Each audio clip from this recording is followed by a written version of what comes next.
नमस्कार दोस्तों, मैं हूं शुभम सर और आपका 11th क्लास में आज स्वागत है। तो जैसे कि आप जानते हैं कि हम लोग पीरियोडिक टेबल वाला चैप्टर पढ़ रहे थे, तो उसमें आज हम लोग चर्चा करेंगे nomenclature of elements with atomic number less than 100। तो जैसे कि आप जानते हैं कि IUPAC के द्वारा जो होता है ये गवर्न किया जाता है। और इसमें अगर हम देखें तो इसमें जो मेनली देखा जाता है वो डिस्कवरर जो होते हैं उनके नाम पे ही होता है। तो यहाँ पर कुछ IUPAC ने कुछ नाम दे रखे हैं, जैसे कि आपका 0 को नील बोलते हैं, 1 को अन बोलते हैं, या उन ठीक है, 2 को बाई बोलते हैं, 3 को ट्राई बोलते हैं, 4 को क्वाड बोलते हैं, 5 को पेंड बोलते हैं, 6 को हेक्स बोलते हैं, 7 को यानी 7 को सेप्ट बोलते हैं, 8 को ऑक्ट बोलते हैं, 9 को जो बोलते हैं एन बोलते हैं। तो ये कुछ नॉर्म इसमें दिए गए हैं। और इसमें अगर हम देखेंगे तो सफिक्स हमें जो देखने को मिलता है वो मिलता है IEM। तो ये मैंने आपको ऑलरेडी बता रखा है कि मेंडेलियम, नोबेलियम, लॉरेंशियम, रदरफोर्डियम, ये मैं आपको ऑलरेडी जो है बता चुका हूँ।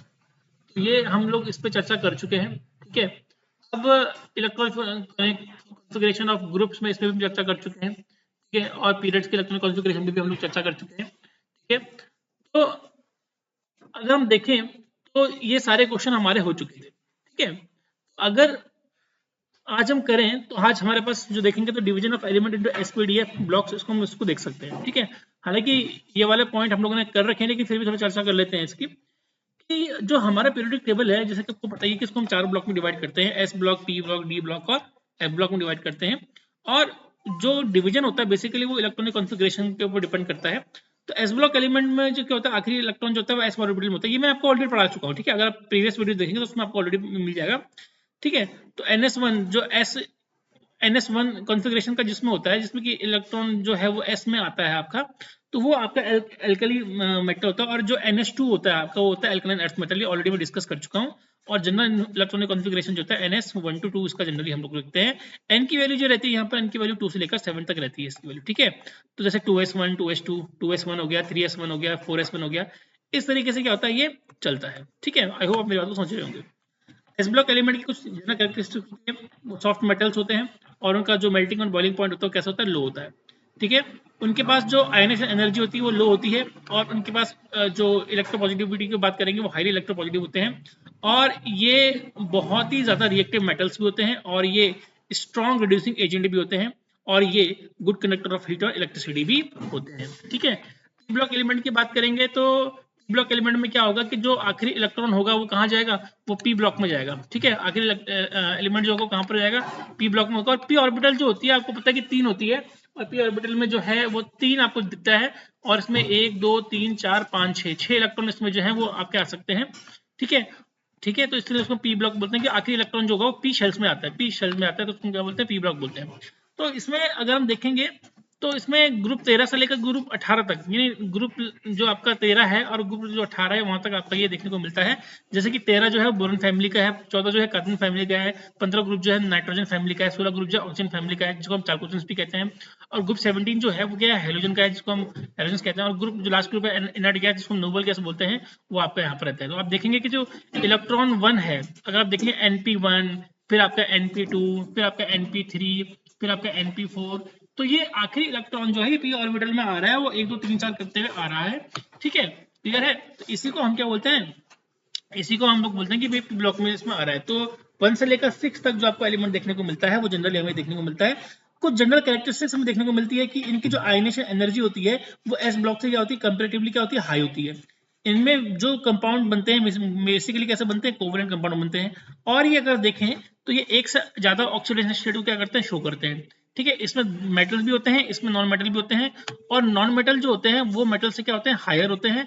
और अगर हम देखेंगे तो डाउन द ग्रुप अगर आप जाएंगे तो मेटलिक कैरेक्टर जो होगा, वो मेटलिक कैरेक्टर जो होगा वो क्या होगा, डाउन द ग्रुप का मेटलिक कैरेक्टर क्या होगा, इंक्रीज होगा। तो मेटलिक कैरेक्टर जो होगा वो क्या होगा, इंक्रीज होगा। ठीक है, इस बात को भी आप लोग क्या करेंगे, याद करेंगे। पॉइंट क्लियर है। ठीक है, अच्छा, अगर हम डी ब्लॉक एलिमेंट की बात करेंगे तो element in which last electron enters into D orbital. तो अगर आप डी ब्लॉक एलिमेंट में देखेंगे तो जो आपका डी ऑर्बिटल है उसके डी सबसेल है, उसकी डी सबसेल के आखिरी इलेक्ट्रॉन पे क्या होता है, ये जनरली क्या होता है आपका इलेक्ट्रॉन चले जाता है। और डी ऑर्बिटल आप जानते हैं कि इसमें 5 सबसेल होती है, 1 2 3 4 5। तो हर एक में 1 2 3 4 5 6 7 8 9 और 10। ठीक है, तो 10 इलेक्ट्रॉन जो होते हैं वो डी सबसेल में आपके क्या हो सकते हैं, आ सकते हैं। तो इसमें डी में आपके कम से कम कितने 10 इलेक्ट्रॉन होंगे, ठीक है। अच्छा, ये अगर हम देखेंगे तो ये 3 से लेकर 12 तक जनरली में देखने को मिलता है, ठीक है। और इसको 4 सीरीज में हम लोग करते हैं। पहली सीरीज होती है ट्रांजिशन सीरीज की होती है, second transition series, third transition series और फोर्थ ट्रांजिशन सीरीज। तो 4 ट्रांजिशन सीरीज होती है जिनका इलेक्ट्रॉनिक कॉन्फ़िगरेशन जो होता है वो n-1 D1 to 10 NS 0 से लेकर 2 तक जो होता है वो इसका डी ब्लॉक एलिमेंट का क्या होता है, ये इलेक्ट्रॉनिक कॉन्फ़िगरेशन होता है। जनरल कैरेक्टरिस्टिक्स की बात कर लेते हैं कि इसमें जनरल कैरेक्टरिस्टिक्स में क्या मिलती है। ये हार्ड होते हैं, ये मेलेबल होते हैं, ये डक्टाइल होते हैं और इनका जो मेल्टिंग पॉइंट होता है ये क्या होता है, हाई रहता है, बॉइलिंग पॉइंट भी हाई रहता है।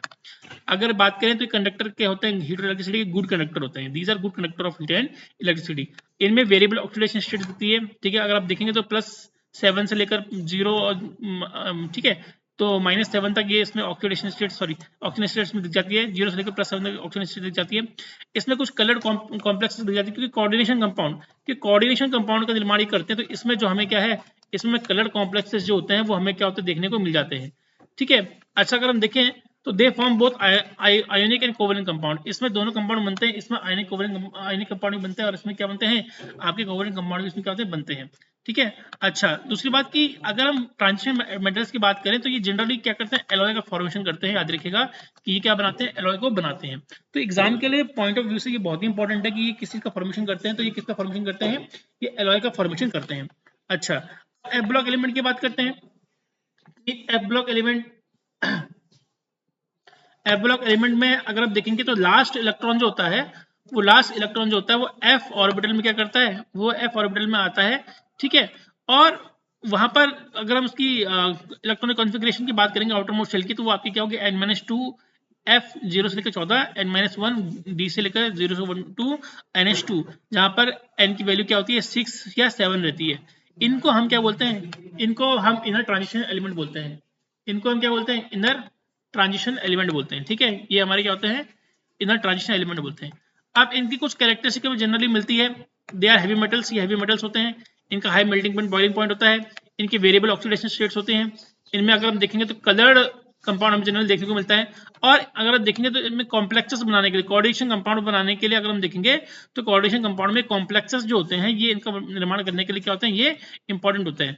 अच्छा, अब याद रखिएगा कि इसमें जो एक्टिनाइड सीरीज वाले होते हैं ये जनरली कैसे होते हैं, रेडियो एक्टिव होते हैं। कैसे होते हैं, रेडियो एक्टिव होते हैं जो आपके क्या होते हैं, एक्टिनाइड सीरीज वाले होते हैं, ठीक है। चलिए बात करते हैं हम डी ब्लॉक एलिमेंट में। तो जनरली डी ब्लॉक एलिमेंट तो नहीं बोलना चाहूंगा उसको मैं, क्योंकि मेटल्स तो आपके दोनों में मिलते हैं। मेटल्स आपके एस ब्लॉक में मिलते हैं, डी ब्लॉक में मिलते हैं। तो यहाँ पर आपको दिख रहा है कि हम बात करें मेटल्स, नॉन मेटल्स और मेटलॉइड्स की। मेरी मेटल्स है, नॉन मेटल्स है और मेटलॉइड्स है, जिनके अंदर दोनों प्रॉपर्टी हमें देखने को मिलती है। तो पहले बात करते हैं हम किसकी, metallic and non metallic character की। तो भाई सिंपल सी बात है कि मेटेलिक कैरेक्टर किसको बोलेंगे, जिसमें कि इलेक्ट्रॉन को लूज करने की क्या होगी, इलेक्ट्रॉन को लूज करेगा, इलेक्ट्रॉन को लूज करने की टेंडेंसी होगी। वो आपका इलेक्ट्रोपॉजिटिव कैरेक्टर को शो करेगा, वो लस्टर को शो करेगा, वो डक्टिलिटी को शो करेगा, वो मेलेबिलिटी को शो करेगा, और वो अगर हम देखें तो वो इलेक्ट्रिकल कंडक्टेंस को भी क्या करेगा, शो करेगा। तो जनरली मेटल्स में क्या होता है कि इलेक्ट्रॉन को लूज करने की क्या होती है, प्रॉपर्टी होती है। इलेक्ट्रोपॉजिटिव कैरेक्टर होता है, मेटेलिक लस्टर होता है, डक्टिलिटी होती है, मेलेबिलिटी होती है और इलेक्ट्रिकल कंडक्टेंस हमें देखने को मिलता है। अगर हम मेटेलिक कैरेक्टर की बात करें तो इसमें हमें जो डिपेंड, अगर हम देखेंगे तो ये डिपेंड करता है किस पे, आयनेशन एनर्जी के ऊपर ज्यादा डिपेंड ये करता है। तो अगर हम देखेंगे तो आयनेशन एनर्जी की अगर वैल्यू जितनी छोटी होगी उतना ज्यादा क्या होगा, ये मोर इलेक्ट्रोपॉजिटिव होगा, ठीक है।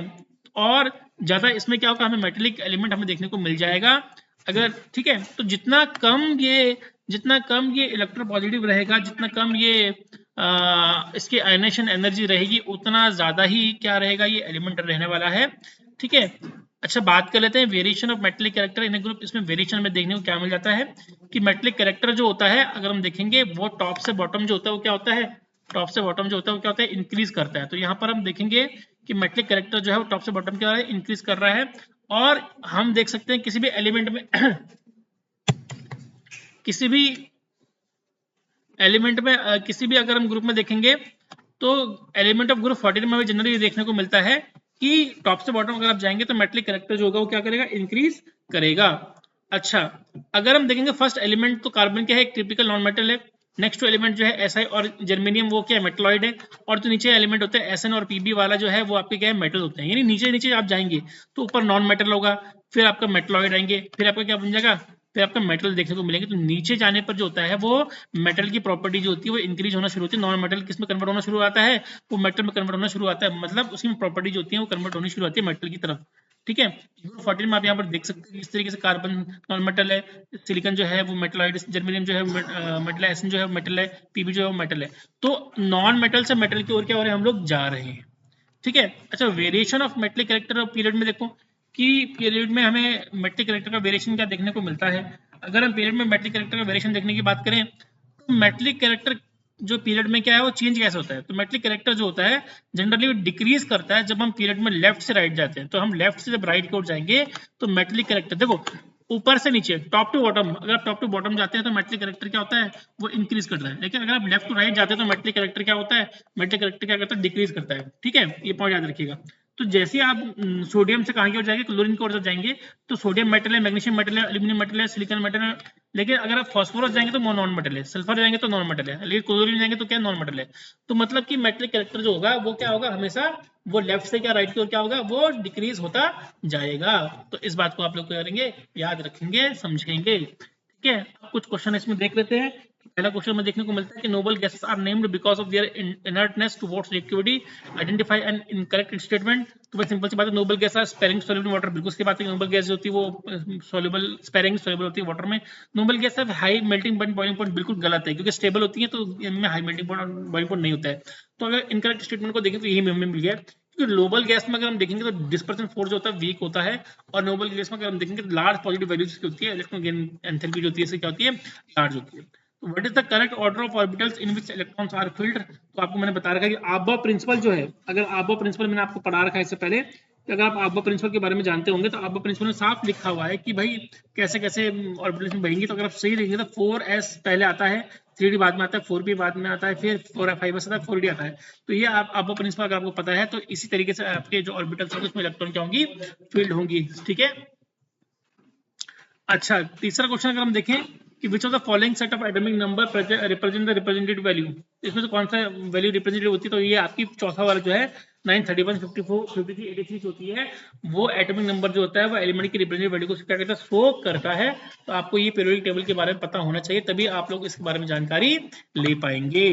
ठीक है, चलिए पीरियोडिक प्रॉपर्टीज की बात कर लेते हैं। पीरियोडिक प्रॉपर्टीज के ऊपर हम एक अलग से टॉपिक बनाएंगे। आज कितना काफी है, मिलते हैं अगले वीडियो में, तब तक के लिए धन्यवाद।